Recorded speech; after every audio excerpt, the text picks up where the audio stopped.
اسرائیلی حراست سے رہائی پانے والے سابق سینیٹر مشتاق احمد وطن واپس پہنچ گئے۔ ان کے پیغام کو سننے کے لیے منتظر حامیوں نے ایئرپورٹ پر ان کا پرجوش استقبال کیا، جہاں سابق سینیٹر مشتاق نے اپنے وطن واپسی پر مختصر خطاب بھی کیا۔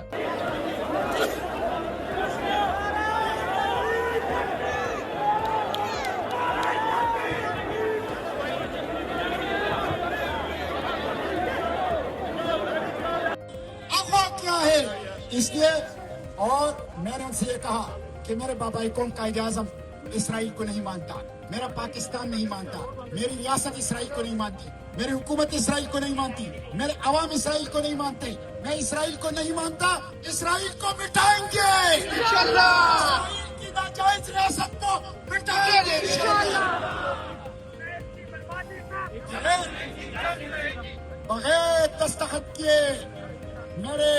میرے مبارک پاسپورٹ پہ اسرائیل کا گندا مہر نہیں لگا ہے۔ میرے بھائیوں، اس کے